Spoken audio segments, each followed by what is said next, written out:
So I'm Alessandro Cassigoli, one of the director of the film VITTORIA, and actually I started working as assistant director in Rome for Italy for many years. Then I moved to Berlin when I started to do documentaries, mainly for TV, and 10 years ago I started to work with Casey, and this is our third film we did together. And we met 25 years ago as roommates. Where? In Italy then? In Rome.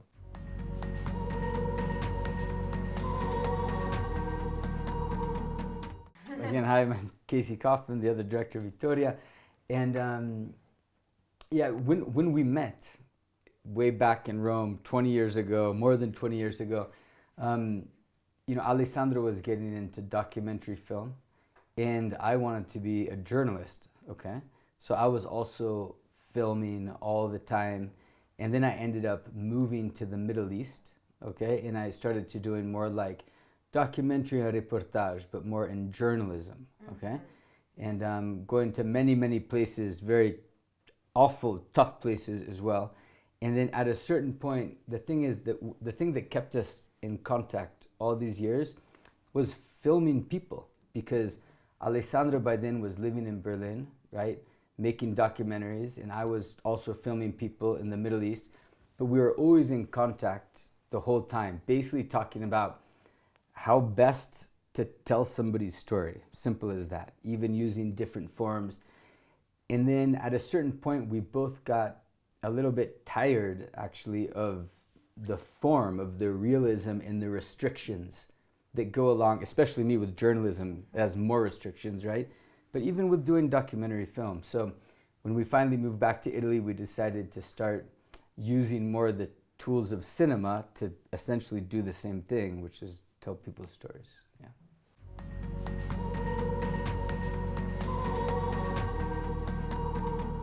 Yeah, I mean, as Casey was saying, basically we come from many years, you know, doing documentaries, and I think what we did was kind of slowly, film by film, going towards, you know, fiction, towards written things, but still maintaining this love for reality, love for this documentary approach, and basically because, you know, in documentary sometimes you cannot really manipulate too much. You manipulate, of course, but not too much. And so we did a little bit, and then a little bit more in the film after, and then more, until we arrived to this film that it's still, it has a lot, it's connected with reality, but it's all written from the beginning to the end, based on a story that already happened. So there's nothing in this sense of a documentary. But it was really like step by step, yeah. Yeah, it was a natural process. Like meeting our character and coming across the story was also a natural process, okay? Because in the film we did before Vittoria, which is called Californie, Italians call it Californie, okay? We were looking for a hairdresser to have a secondary role in that film, looking for a real hairdresser, not an actress, okay?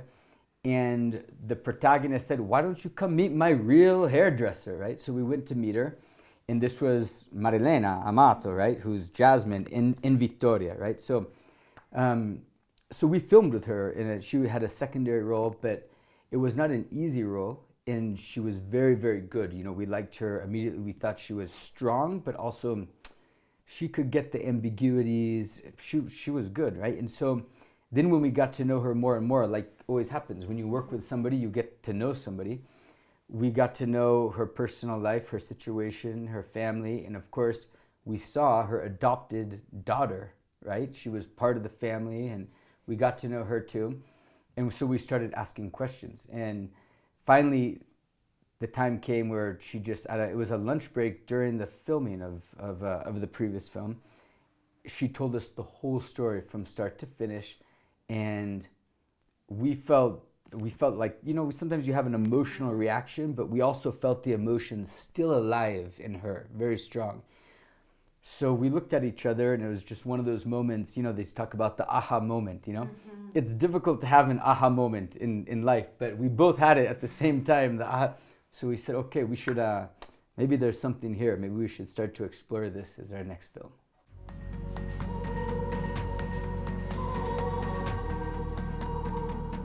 We were like, again, finishing California, but it was already in our head, the idea of doing a film about this story, and we were quite sure that she would have been the protagonist because we already worked with her, and because, as Casey said, we saw that still the emotion was alive inside her, you know. So we say we should work on that. We should use it, but we didn't know about her husband, and that was the main doubt we had. So we didn't have doubt about the story about her, but about the husband. Because we thought, okay, if the husband doesn't work as an actor, it's gonna be difficult to make this film with her, for example, and an actor playing the role of the father. Yeah. So I would say that the moment that we really say, okay, we're gonna do it, is when we made like a provino, how you say provino? Yeah, like a little test trial. Yeah, like a test with him, and it worked. I mean, it's not that immediately it was like the best actor in the world, but we saw that there was, you know, the base to work with. And that moment we say, okay, we're gonna do the film, and then basically we spend more or less 8 months with them, knowing better each other, you know, also to let them know us, you know, because to establish this kind of relation. In the meantime, we were doing interviews with them, writing the story, and then so on.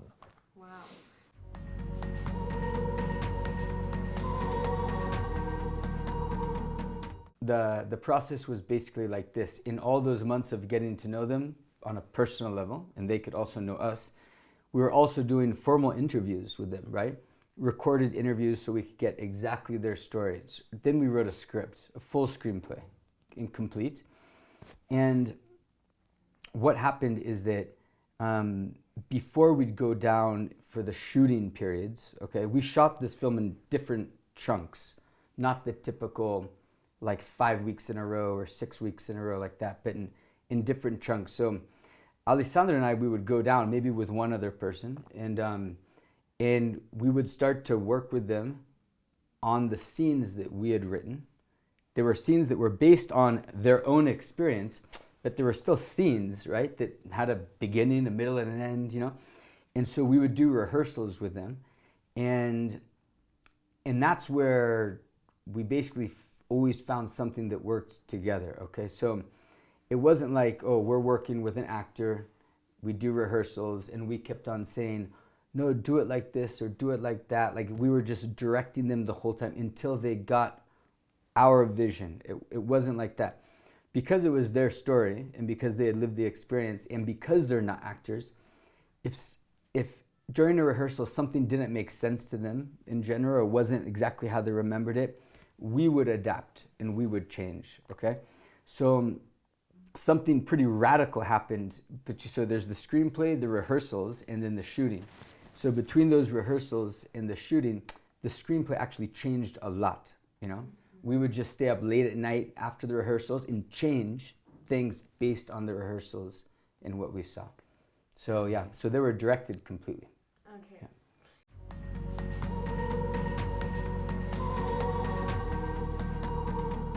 Yeah. No, it was the idea. I mean, from the beginning, she's the leader. She's the one who had this crazy dream, you know, and then this drive throughout all the film. She's in, except in one little moment, she's in all the scene. You know, she's always there.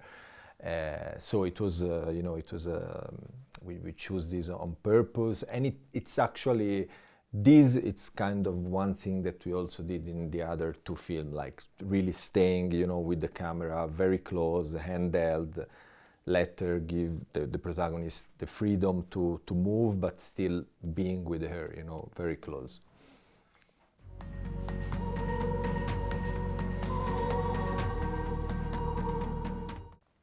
So we did a lot of interviews with other families who had adopted children, okay?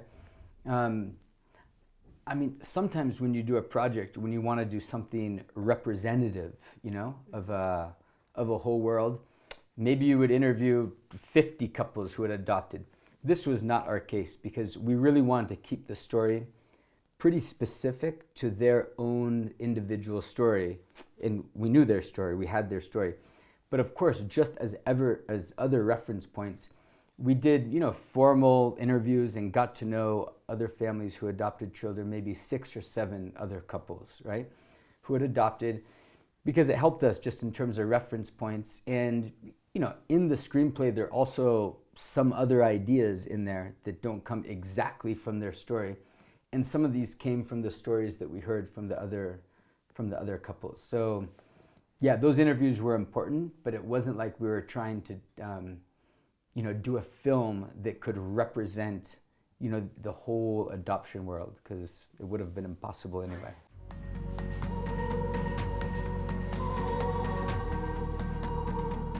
It was the scene that it happened in real, that how it happened, and it was actually when Marilena told us the story. At that moment, we also felt really moved, you know, by this moment, also because we were not expecting, you know, such a reaction from the husband. And we we shot all the film in chronological order. So this was actually the last scene, and it made us always very anxious, you know, because we were feeling that the film was going on well, but still there was this last scene to shot, you know, and we knew that how powerful could have been. So it was one of the few scenes that we shot with 2 cameras, trying really to get all the reaction possible, and we prepared them a lot, and then you could really tell even before filming that they were really into this moment, and they did it at the first chuck, the first take, immediately, and we say stop. We turned, and there was all the crew crying, and they were crying, and we say, okay, we got this moment, you know. So probably we got the whole film.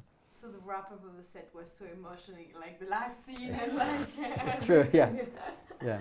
But it was stressful though, because of course in every movie the end is important, but some movies really depend on the end more than others, right? And this movie, it depended on the end, and we didn't shoot the final scene to the end. So yeah, there was some, for us, just for the 2 of us, there was tension. Yeah, yeah. And this is something I never said, but there was, they were so into it, you know, they were so moved that she had, you know, you had the microphone. She had the microphone here. From the radio microphone that she had here, you could feel her heart beating like boom, boom, boom, boom, boom, which is something we were like with the headphone, and we were saying, where this coming from, you know? Yeah, and I was saying, what's this? Yeah. So this was just to show how, Wow. yeah, tense and powerful it was.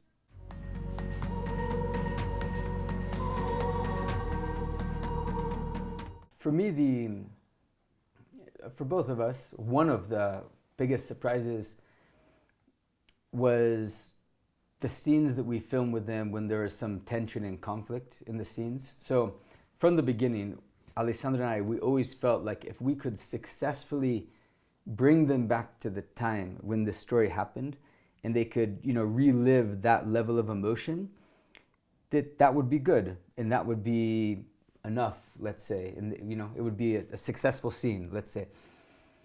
But a surprise that happened, something that we didn't expect at all, is that, of course, not in every scene, but in a few of these scenes that had more tension and more conflict, it almost felt like they weren't just, you know, kind of reliving it, but they were actually somehow continuing and clarifying and reliving some of the tensions that they had and maybe still had, right? Like there was some unresolved stuff. Like, you know, if you get in a fight with someone, right?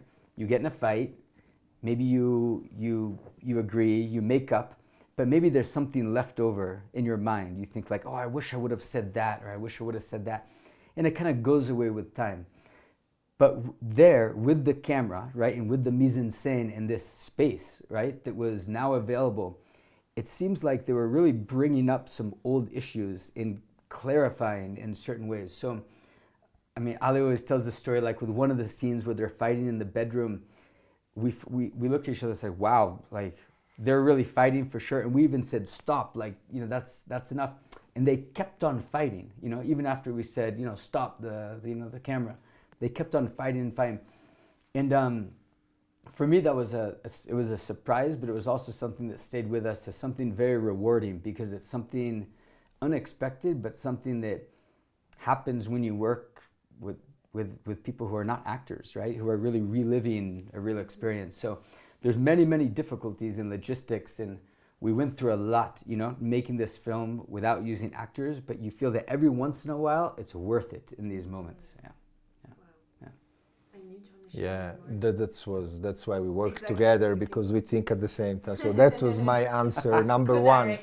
But no, I mean, in general, I would say also what was kind of surprising was because, you know, they lived their stories. It's their stories. Still, they were great, but there are a lot of other characters in this film that also are non-actors, and I feel in this kind of movies, if someone is out of balance, is not acting well, you feel it immediately. So also these other small characters around, they were playing really, really good, you know, and they kept the level of the film, of the tension, of the truth there, you know. And this was a surprise, because everybody is, you know, the psychologist is a psychologist, the social worker is a social worker, so they are non-actor, you know, their children are their children, so, and they were really great. So that was a surprise also.